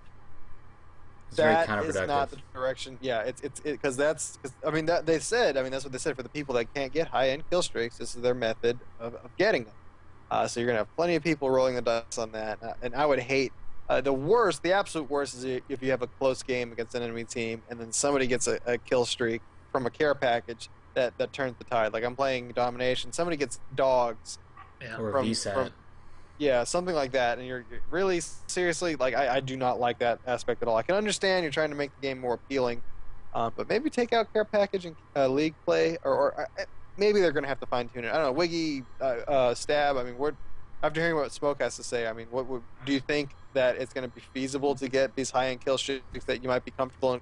I know Stabby in Black Ops, that was kind of something you try to get every game. Fucking Yeah, I chopper mean- gunning dogs. What do you think is going to happen in Black Ops? I think 2? it'll be the same for the most part. Definitely, I probably wouldn't run those in League, especially after you start playing a little while. Like you're gonna just get if you start getting matched up with people your skill, there's no way in hell you're gonna get a chopper gun every game. Like there's just no way. There are games where like you just get completely destroyed because you got this pubby stomping like mindset, and you're just like, all right. So you just kind of get very like I'm sure you've noticed it, but like if you go back and watch a gameplay. Where you played against a good group of players. When you first start out, you kind of don't really check your corners. You kind of just guess where things are, and you don't really pay too much attention.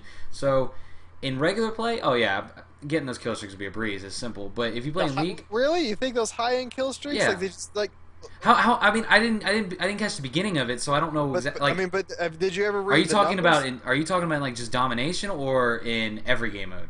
I'm talking about domination, but Oh, it seems well, even see, I was- still it seems I was like, thinking TDM because like what's like TDM probably won't be as much of an issue. yeah, they'll probably scale that down. because that's what I'm referring to most of the like because okay. that's what I play. Yeah, most.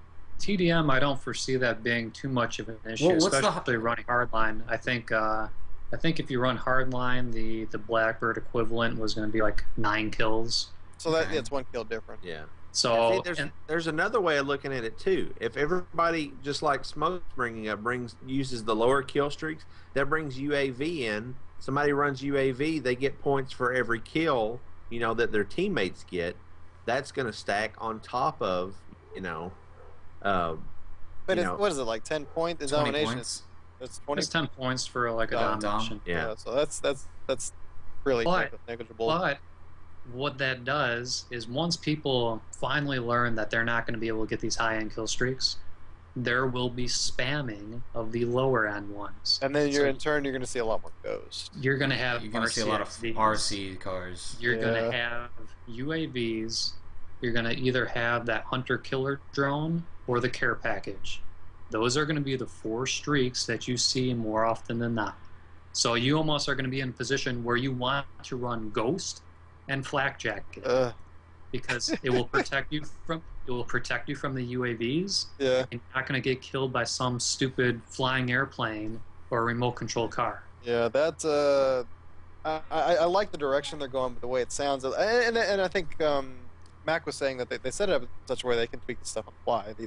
These point, the Right. scaling of the points, so they could change. But yeah, I don't want it. I want a little bit more emphasis on the objective. I want to have people play a little bit more because I think it makes it much more competitive, especially if you're playing by yourself. If you have teammates actually going for it, it can make for much more interesting games. But at the same time, if these high-end kill streaks are absolutely unreachable, I think you're going to get the situation that Smoke said. You're going to have people relying that much more on low-end kill streaks. And I also think for the person that absolutely has to get those high-end kill streaks, they're just going to camp that much more. They're going to sit way in the back. They're going to try to stay out of combat as much as they can just so they can get those kills every so often. So when the domination game is getting ready to end, then they can call in their kill streak because they've been camping the entire game. So I think you're going to have some real extreme cases, but we'll have to wait and see on that. But yeah, I don't know. I don't think. I think you're overestimating the competition of players. Yeah, but even still, there are people that go like 0 and like 20, dude. Like yeah, but at the same time, all it takes, you're talking about kill streaks that it takes. You're tacking in a couple more, and all it takes is one person to kill you. I mean, so hang on, you get a Blackbird in Black Ops. What happens in Black Ops? But you're talking about Black Ops 2. You're tacking on. So in order to get the first UAV, you got to capture 2 flags, then you got to get a kill, and then from there you got to get 9 more kills, or was it 11 more kills to get a Blackbird? You gotta capture 3. You gotta capture 3 flags and kill 9 people to get a Blackbird. No. To get a Blackbird, you have to capture 2 flags and get 12 kills total to get a Blackbird. Yes. Have you not been listening? I was in the pisser earlier. Were you pissing like a 2? I came back as soon as you guys were saying, but like he was tooting his own horn. That's all it was. No, there's no way. Like I mean, like look at was it 900 points? So how many each kill? Well, but each kill is what in domination? 50. So it'd be 18 kills straight up with no caps. So there you go. How many 18 kill streaks were you going on without Blackbird and fucking Black Ops, Stabby? Good point. Yeah. So I mean, it's. And that's the thing. And like I said, you know, if you die, either capturing that first flag or capturing that second flag, and now you have no caps to get. Yeah, you have. Yeah. Because think about when you're playing with Form. A lot of times when you grab 2 flags, that's it. There's no point in grabbing anything else. So it seems like it's going to be really hard to get a lot of these high-end kill streaks unless you're Stabby and you toot your horn the entire game. I have such a team deathmatch mindset. Are there bonus points for headshots? I do believe any additional thing that you do, even like a long shot, a double kill. So if you're sniping, you get that long shot. There will be some additional bonus of score that is factored into it. Yeah. So obviously everything that you do is going to add up a little bit. Kills that you earn with a kill streak, like a Hellstorm or a Lightning Strike, I believe those are at like 15 points a kill. Mm-hmm. So, it might sound really bad when you're trying to oversimplify to the fact that everything's 50 points or getting 150 for caps, and that's it. So maybe once we do play it and we do see, well, let me maybe with the benefit of a hard line and things like that, the score is accumulating a little bit faster. But I still don't think, for the average player at least, or maybe even the slightly above average player, I don't think that's going to be enough to be able to run these streaks confidently, to be able to get this stuff on any type of consistent basis. I don't feel confident in it. What was the way you make it sound? I mean, if it works out the way you say it does, and that's at least the way it currently is implemented, yeah, I don't think it's going to be a regular basis. I think it's going to be a rarity to see some of that stuff. I guess it'd be on the level of, say, getting like MoAbs. And there's people that can do that. I guess there are people that are super, super good at the game that can do that all the time, but for the most part, it's going to be much, much, much more difficult. Mac, I don't know if we covered this last podcast, but did you see anybody get any Blackbirds or high-end kill streaks when you were playing the game at all, or was it all low-end stuff? I'll wait for him to reply. But yeah, no, I really, the way you make it out and how it sounds, I think it's going to be, you're not going to chopper gunners and you're going to do the math on that 100+ on Nuketown? I won't do it on that one. That's long math. I'm sorry. That might actually make me feel confident in those. Yeah. But I almost thought it might be an interesting experiment to go back in a typical Black Ops domination game and see what streaks you would have got. Yeah. Apply the point system to what you accomplished in that match, and where do these streaks fall? So what would I, in a game that I earned that chopper gunner, what would I have actually done in Black Ops 2 with that system? Here's another thing. Are they doing the Modern Warfare approach where kill streaks build on kill streaks, or Black Ops where your gun... I think they stack. They stack, okay, but it's not like if I use a Hellstorm and I get 3 kills, it's not 150 points, okay? So Oh, it's like a subset of that. Like say it's like it's 75. 15 points a Oh, kill. oh, 15 points. Wow. 15. So Okay. instead of it being 150, it's 45. Okay. Which I like. I prefer, give me something because Yeah. I knows, but don't make it enough to where it's like, all right, you get your Predator, you get your Harrier, you get your Chopper Gunner type approach. I didn't like that. Yeah, So that was way too easy. I like the setup. I just don't know if in its current form it's practical for the objective players. It may almost backfire and make people less objective oriented So they don't die. so they don't die. Yeah. Well, I guess we'll have to wait and see because I didn't realize that you got some of the points from your kill streaks, but it doesn't seem like much. But at least you're getting something. So You're getting some points from everything you do. It's just, like I said, how it all factors in and how it adds up. Oh, God. We'll have to take the wait and see approach. Wheaty's disagreeing with you. I'd love to hear Wheaty's It comment doesn't on even all matter this. what he has to say. So. Let's just humor us, Wheaty. What do you think? I think it'll be easy. He's probably like, Tribes Game of the Year. God. He's like, it's not Tribes. If Weedy says it's easier, then it must be If easier. if there's a counter UAV, do you still get the same number? Max saying that you get points for support streaks. They give you assists, but I mean, does a counter UAV? How does that work? I guess you get every time somebody on your team gets a kill, you net points as well, or It'll probably be in that 10-point range again. okay. So hard line, it will probably be 12 points, I guess. Something like that, yeah. 20%. So yeah, I mean, I guess we'll have to wait and see. I mean, it's based on strictly kills. It seems like it's a really not impossible, just very, very difficult to move up. But if you switch it over to, okay, maybe you're getting some points from your kill streaks, and you're getting points for headshots, and you're getting points for assists. You gotta stay alive, though. Yeah, see, It's not like it's, Modern Warfare 3 support route where that score continues on. You gotta stay alive. It's all in one life.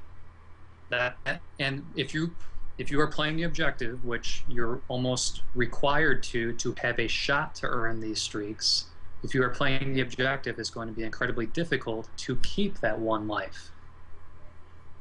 I mean, if all 3 flags are capped already and then you die, I mean, you're almost up Schitt's Creek right there. Yeah. It's gonna be. We'll have to wait and see. But like I think Stab, you mentioned it before. Mac mentioned it. I mean, they really did. They put a lot of emphasis on the fact that they can change stuff via hotfixes. You don't have to go for full-on updates that have to be improved by Microsoft. So hopefully, if the community has a really big problem with it, they can tweak it. I do like their approach, but yeah, maybe the scale to try to get certain high-level things. I mean, no matter what, people will adapt. I guess that's true. If I, primarily since I play solo more often than not, I run the high-end streaks so that I have an opportunity to turn the tide of a game that's not going in my favor. Yeah. But if it's not possible, that almost puts me at a disadvantage right off the bat. So now I need to run UAV, Hellstorm, Lightning Strike, which will be beneficial, just to not the same extent. No, not nearly as big as Chopper Dogs. Even if your Chopper Gunner got shot down in Black Ops, that's people focusing on you for a little bit. They're getting eaten by dogs. Exactly. It affords you 15, 20 seconds at a minimum. That's all you need. Yeah, that's all you need. Assuming your teammates are actually going for the objective, then that's all you need to capture. That's another story for another forecast. Yeah, we'll have to wait and see. So yeah, I guess in the final thing we're going to talk about, just to wrap everything up, is YouTube and games in general. I think there's. I'm curious. One, what do you guys think? How big of an effect does YouTube and social media in general? How much of an effect do you think it has on game development? And also, how big of a deal is it that Microsoft removed the ability to post their games? They could always kind of do this in the past, but I think they're enforcing it now. Like Halo 4. If you have any ads, you cannot post it. So you have to post Halo 4 ad-free. So I mean, how big of an effect does social media have on game development in general? Wiggy, I know Wiggy, you're kind of you're kind of restarting your channel. You're doing things over, so you have a lot of experience in YouTube. Yeah. Here's my thing. For people that primarily post Halo videos, it's definitely going to, it's going to put a damper on what they do. But just like in games, they're going to have to adapt. They'll have to use Halo to lure people to their channel in order to monetize different content. So it's going to have an effect, but it's just going to make people, change ways that they are bringing people to their channel. I mean, just like you said, they always had this ability. They knew this was, out there, but they still posted, they still monetized it. So now that they're going to enforce this, they're just going to have to find new games to bring people to their channels. But I think it's very, it's very influential because it keeps people playing the games. Playing the games means more content to put up on YouTube, and I think it definitely one benefits the other. So I don't understand, especially with a new game coming out, why they chose now to enforce this, unless they saw a big influx in money that's going out the window. But I would say that Call of Duty is probably more on YouTube than Halo. Would y'all agree with that? Yes. I think well, Call of Duty has definitely kind of died out. I think games like StarCraft and League of Legends, although League of Legends is more live stream, but I think from what I understand, the biggest games that people are following are things like StarCraft, Minecraft, and Minecraft, and then a lot of the bigger channels are variety channels. The Call of Duty, it was. I mean, obviously, I think that was the game that really spurred a lot of attention with Modern Warfare 2. I don't think it's as popular as it once was, but Call of Duty, is a big part of YouTube. And I guess, I don't really understand why Microsoft did that. I think it's kind of like free publicity. I don't know where they think they're losing. I don't know how they're losing money. I guess because Google owns YouTube, right? Yes. So I guess maybe that's a competitor, and they just don't want them getting kind of advertising revenue off of Halo. I don't see the problem at all. I mean, I look at it as free advertisement. I mean, in my understanding, or for me, if I'm kind of on the fence of something, go check it out on reviews, YouTube. Yeah, I was gonna say reviews in general aren't enough. I like seeing actual people's gameplay, people that are just they're not full-on reviewers. They're just their general approach to how they play it. And I'm picking up Halo 4, but I mean, if I was if I had some reservations about it, and I wanted to see more videos, and there was a kind of a limit on what was out there, then I might not want to pick the game up if I don't get a full clear picture of how the game plays. Yeah, they're like little 6 to 7 minute commercials produced by the customers. Yeah, no, they are, and it could hurt you in some ways because if people see the gameplay, they don't like it. But I think by and large, you're going to see a lot more positives. Yep. So yeah, I guess so. Yeah, I don't really understand that. But the other thing is, I mean, how big do you think social media is affecting game development? I think Cable made some mention that I mean, in Black Ops, it helps incorporate more hardcore modes. But I mean, how much bigger of a role do you think social media is in terms of affecting game development? Do you think? Well, I mean, the fact that Vonderhaar tweets, especially when they were heavy in development scenarios and ideas, I mean, his Twitter blew up. So while that may not be the end decision, there's definitely going to push him in a direction. Yeah. So I mean, it's what do you think? YouTube is a big part of that as well. I heard rumors. I don't know how true this is, but one of the reasons they were kind of standoffish about quickscoping was people would see quickscoping or developers would see quickscoping videos on YouTube, and that was their basis on how quickscoping was. Like that was the norm. You'd see like these montages and stuff like that. And I don't know if this is true or not, but that was kind of how they approached quickscoping in Black Ops. They would see how people quickscope in Modern Warfare 2 and see these videos and say, okay, that's way too overpowered. We're not going to do that. And that's why they approached it. And that's why they did what they did. Right. But from a different angle, the knifing community, that's heavy into Black Ops 2 because you can run knife only. But it's still not the same as Modern Warfare 2. Right. I think in Black Ops 2 it might be different with this pick 10 system. You might be able to create a class that's 100% knife only. But there are limitations in Black Ops or in Modern Warfare 2. There weren't really limitations. You could be commando and you weren't suffering at all. You could jump off buildings and knife people. Like there weren't trade-offs for building that knife-only class. But in Black Ops 2, it seems like if you want to build a super fast class that allows you to knife, there's going to be some trade-offs with it. So yeah, that'd be interesting. So I mean. Yeah, it does seem like social media is playing a little bit more of a part. I'm glad to see like Vaughn is tweeting out to people. He's discussing different things. Early on, I think about a year ago, he put out that forum thread where people could post up their ideas and their topics and stuff like that. Right. So there does seem to be a lot more back and forth. But I think to keep more focus, I guess I mentioned social media in the beginning, but specifically with YouTube, I mean, do you think it's a positive or a negative for game development? Do you think when you look at a lot of YouTube videos, especially with Call of Duty, do you think that is an accurate depiction of how the games play out, or do you think that's just a small portion and it doesn't do the game justice, the overall community? I think I think it's both. I mean, we all know from some aspects it's a negative because if there are exploits, they're going to be widely advertised on YouTube, and they're going to become even a wider exploited problem with the game. Yeah. That's the negative. The positive is, you actually, just like you said earlier, you get to see how the game is played by real people, whether that be bad or whether that be good. Mm-hmm. It gives you something better than the advertised commercials you see put out by the developer. Yeah. Well, yeah, I do have a much better understanding of the game from YouTube videos than I ever have from anything from a commercial. Right. You get these small little clips. A lot of times they showcase the single player. You don't really see. You see there's not a whole lot of commercials that I've seen that are cutscene in the fucking single player. Or they're cutscenes. I don't know, Savvy. What do you think in terms of how big of an effect does YouTube have on game development and the general push that it has with the community? I think it has a pretty big impact, but I think Smoke looks like he wants to talk. I always want to talk.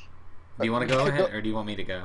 Well, no. Which is ironic because when he's playing the game, he didn't talk at all. Hey, when I'm playing, he's concentrating. He's got to get those he's tooting his own kills horn to get the UAV. I cannot do more than one thing at a time. So, for me, I mean, I definitely agree with Wiggs to where you do have the pros and the cons, just like anything else.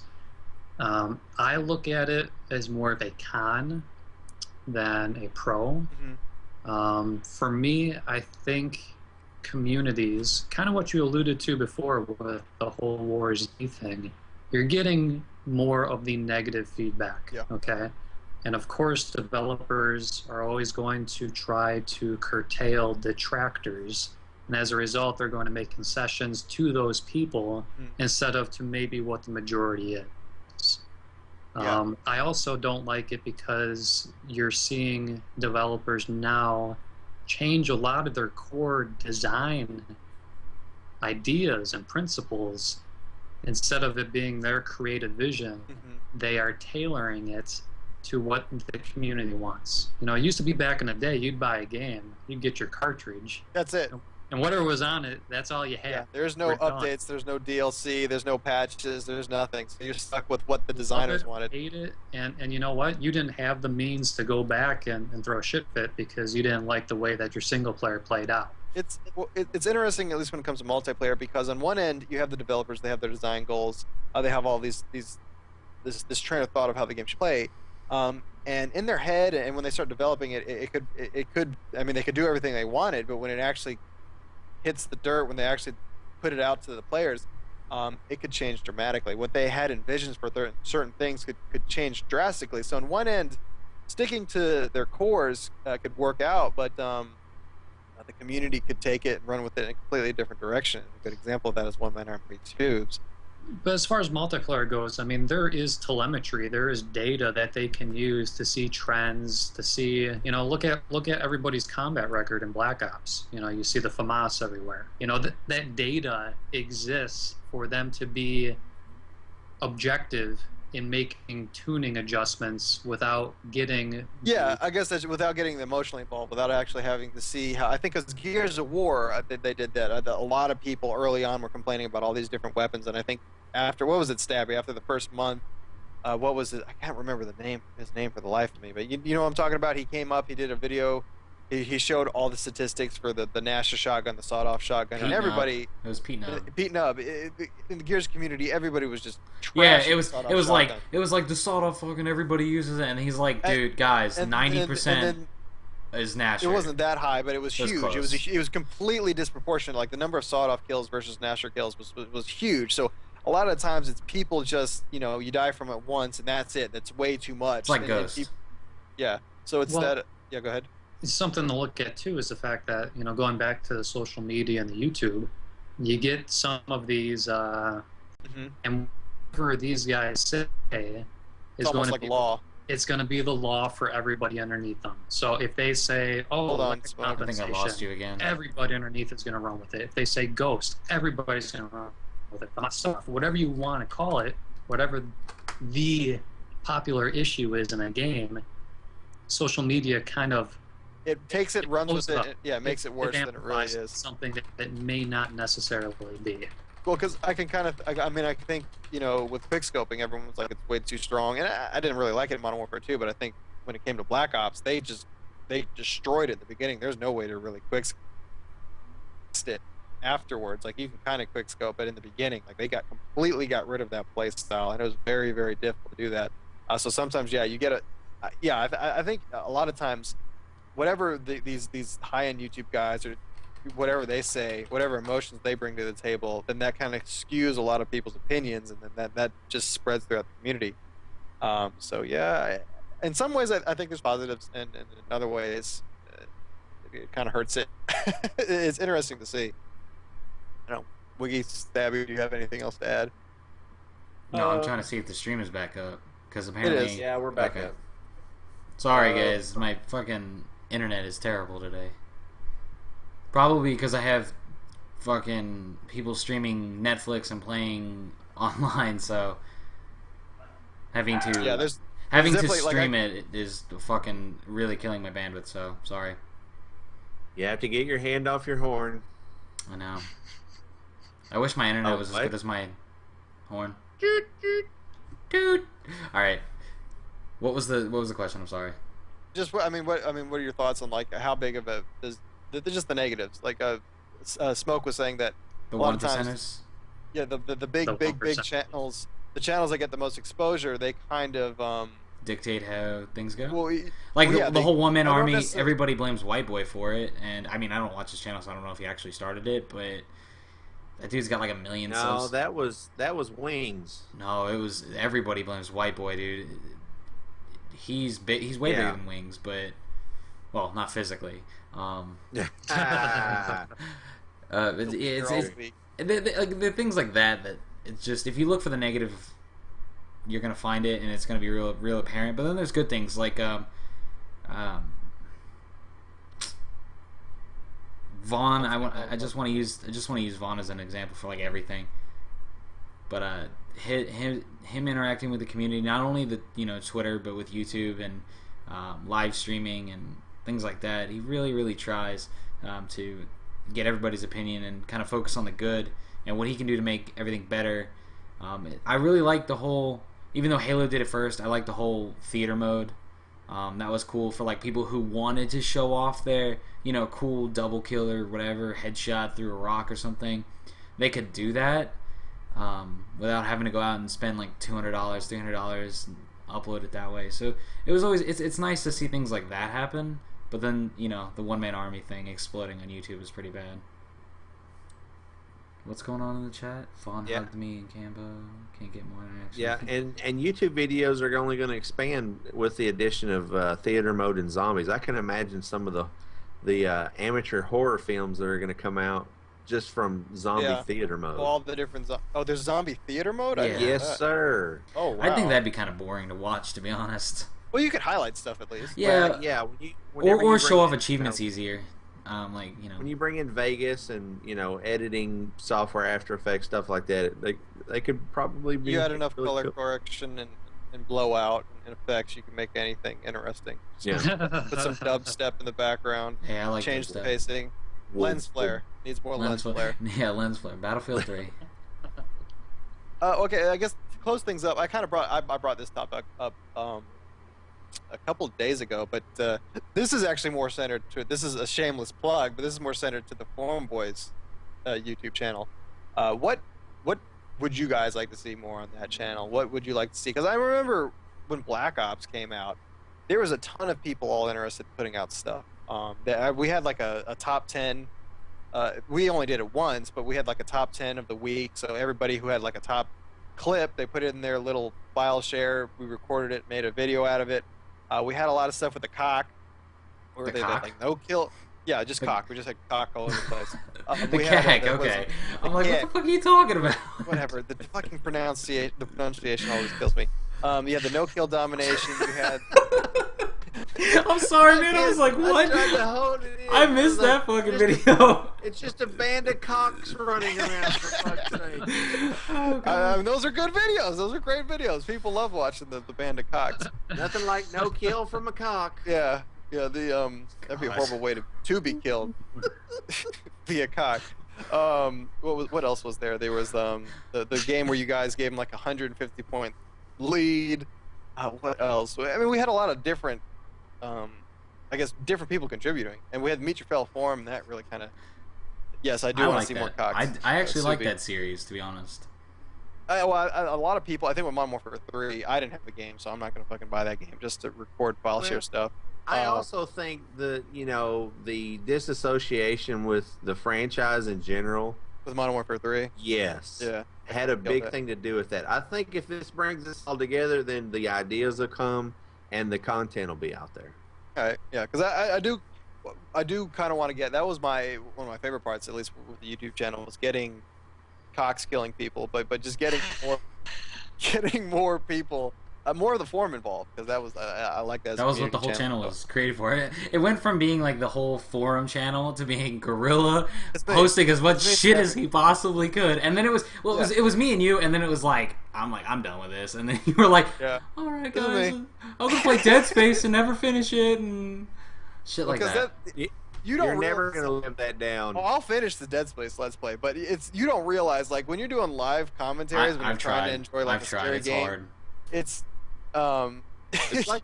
it's the cliffhanger of all cliffhangers. How long can they hold out? There's a video that I can put up. I have one more video that I haven't continued the Let's Play, but there's a video from New Year's Eve where I am completely shit faced, and you're in the party. I was listening to it before we started. I'm completely shit faced, and I'm playing fucking Dead Space 2, and that's probably never gonna see the light of day, because I'm absolutely I'm an idiot in that Let's Play. I think I vaguely remember that. Yeah, I'm sitting. It's like you, Psycho, me, all in a party, and it was like fucking like 1 or 2 in the morning, and I had been drinking all night. I was like, fuck it, I'll record another Dead Space Let's Play, and that was the last video I recorded, and that has not seen the light of day. You were barely audible at that point. I've got videos. Oh, this is gonna sound really gay, but I've got videos of Gorilla being like extremely shit faced, and just he's hilarious when he talks shit when he's drunk, guys.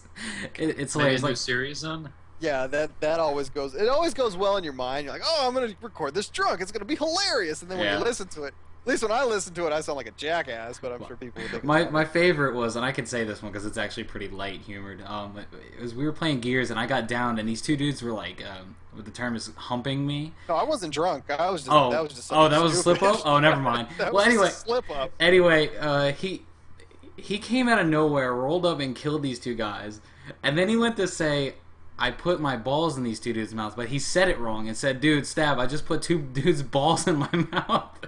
And I was just like, what? That just happened. That was unfortunate. That's one of the reasons why I'm building that gaming PC, so I can record everything live, so you can get my horrible excerpts, or just in general. And I think Wiki, that'll actually benefit you a lot too, if you're actually able to record everything you want all the time. So then I'm pretty certain Battlefield 3 on PC is going to be the funniest fucking series ever. Oh, there's definitely some highlight moments you can throw. Oh, it's going to be gold. My rage is pretty funny. What do I do to shoot? How do I throw a grenade? Didn't we do that before, Stabby? It was just in a tank. Oh, it was a helicopter. I wish we recorded that fucking. That co-op mission that took us. Oh my god, dude! It took us forever, and then all of a sudden, like now we're like pros at flying choppers. Well, I wouldn't say pros. We're just not. Well, we're not crashing into fucking trees. It literally was bad. Like we'd go up and then fall down. Then we're like, oh, let's invert the controls, and we do that, and we like get used to it, and we like fall over this way. Like, that was. That was you fun. said you're thinking about doing a video. Are you gonna come back?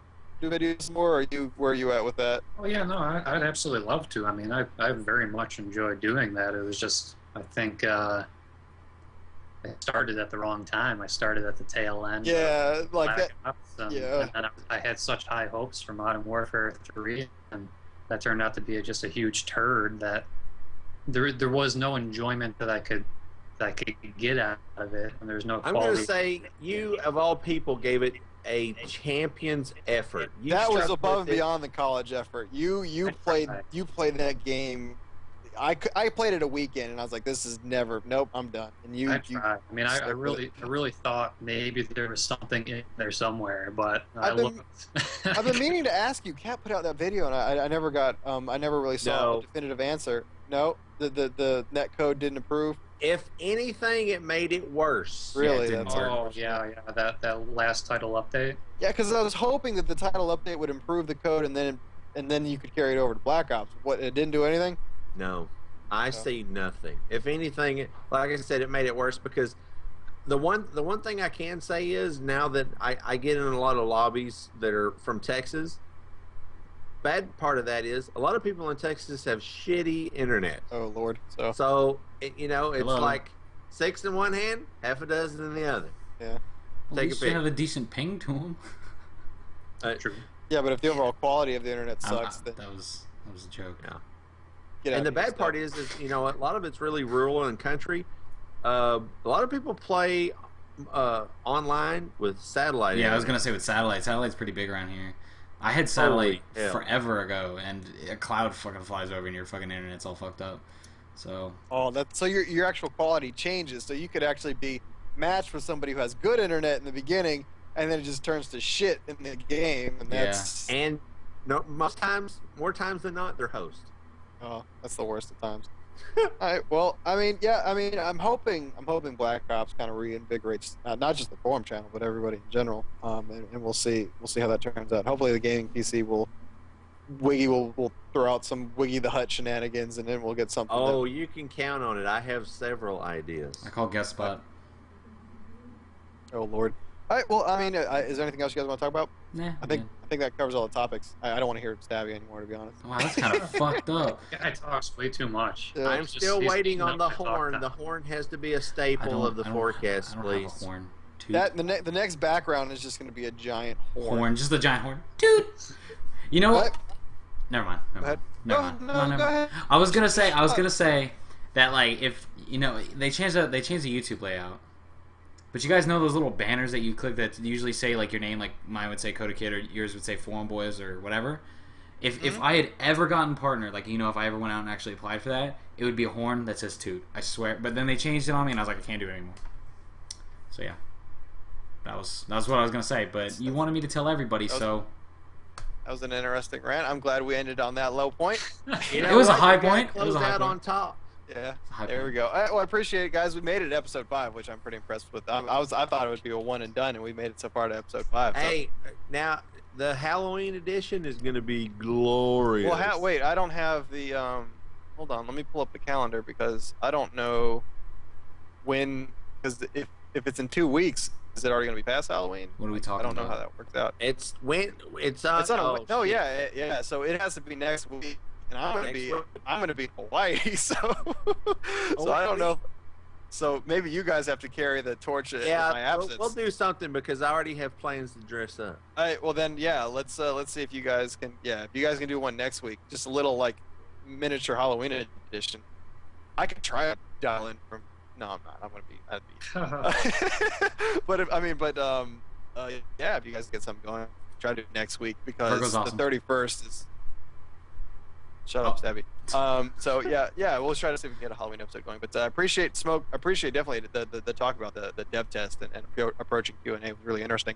I appreciate you Glad to be here. letting me know that stuff. And as always, Wiggy and unfortunately we have Stab here, but God, all the appreciate fucking it. hate, all the hates, the bros. horn tooting tail man. Well, the problem is you can't toot your horn if the internet keeps dropping out. So I'm just fucking with you. Okay, I appreciate the stream for you guys coming out, and like always, take it easy.